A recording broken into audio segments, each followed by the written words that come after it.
Few soap operas are more realistic than Days of Our Lives when it comes to the mainstay of the genre, returns from the dead.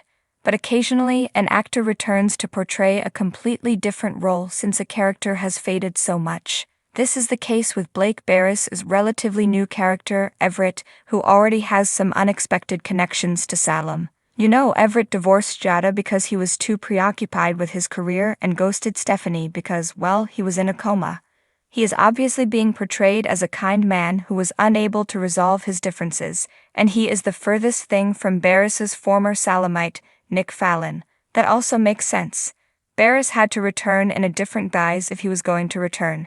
Nick has appeared as a zombie and a ghost in the hereafter, therefore he's safely in the definitely dead category. Even for Salem, it would be nearly difficult to bring him back. But it's not entirely unfeasible, due to the several oddities that this return already has. To begin with, Everett vanished from Stephanie's life after being struck by a truck and placed in a coma. A short while ago, he woke up and found himself memoryless. He tracked Stephanie down to Salem after they finally began to return, remembering Stephanie and their love for one another. Although it's unclear at this point whether he remembers Jada, we can tell from the season teaser that she does remember the man she was previously married to. Furthermore, Everett does not resemble Nick. That much was evident when she saw the newcomer and hardly registered as a blip of recollection, having just told Stefan about zombie Nick's visit a few Halloweens prior. Everett, however, was spared the same fate. Something about Gabby reminded him of something. She looked familiar, but he couldn't put his finger on why.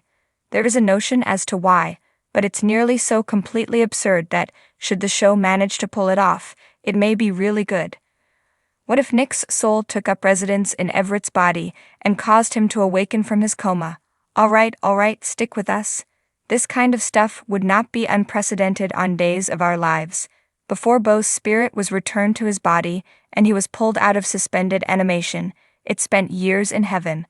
Next were Marlena, Kayla, and Kate, who were in a state of unconsciousness when Nick abducted their spirits to the afterlife before to their physical demise. After Nick disobeyed the devil's orders and allowed the ladies to return to their bodies and their lives, perhaps he was given another chance to attempt to do better.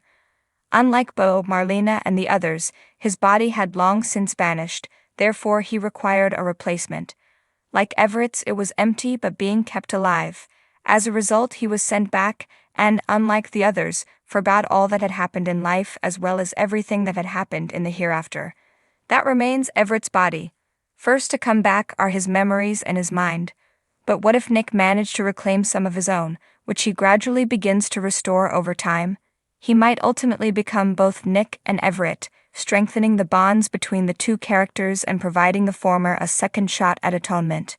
Yes, Nick should be in jail for his horrible deeds, but this would allow the program to bring him back without having to worry about any legal ramifications. There wouldn't be much the Salem Police Department could do because we're pretty sure the law doesn't acknowledge a criminal soul living in an innocent body. Is it ever that? Barris hinted at some unexpected turns and surprises for his new role.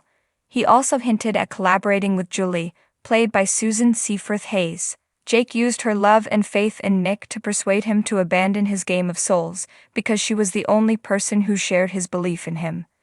Thanks for watching this video. Please subscribe to our channel, Daily Bulletin News, and stay with us.